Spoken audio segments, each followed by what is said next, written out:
This is Canada's worst ever wildfire season, with more than 1,000 active fires burning across the country.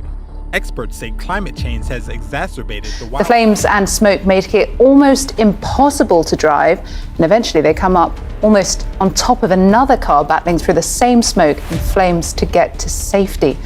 Dozens of homes were damaged, thousands evacuated from the area, and power. More than 1,000 homes must evacuate.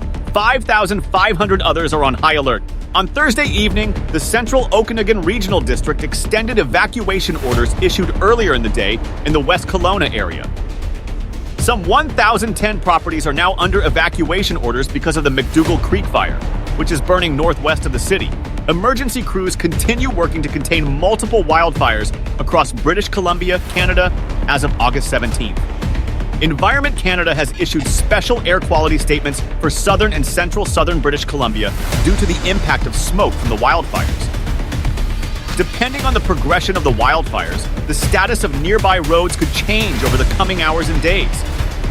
Authorities could close additional routes within the wildfire complexes and evacuate more communities due to fire activity and the needs of response operators.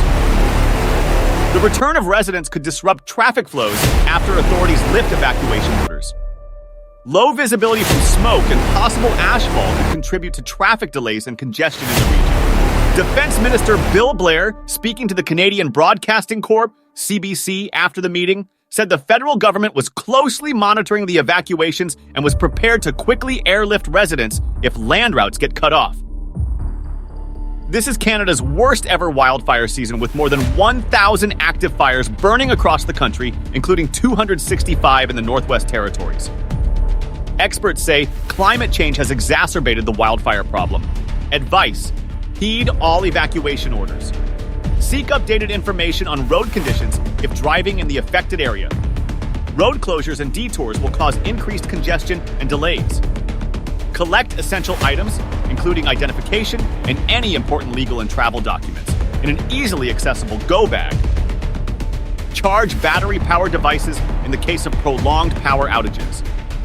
Individuals not under evacuation warnings should consider remaining inside well-ventilated, air-conditioned spaces to reduce exposure to smoke. Individuals with chronic respiratory illnesses may be more susceptible to the negative effects of smoke inhalation. Eye irritation is possible. Flush irritated eyes with copious amounts of clean water.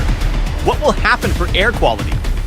Smoke from this season's fires has made the air unhealthy to breathe across Canada and swaths of the United States, prompting warnings and recommendations that people limit their time outside or wear masks.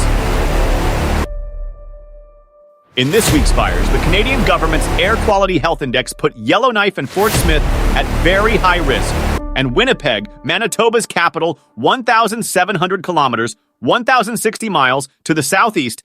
Earlier this fire season, authorities issued air quality warnings for Canada's capital, Ottawa, and financial capital, Toronto. In the U.S., air quality alerts were issued for sections of the Midwest, the East Coast, and the South, including New York, Washington, and Chicago. Kindly remember to wear a mask and use appropriate respirators whenever possible.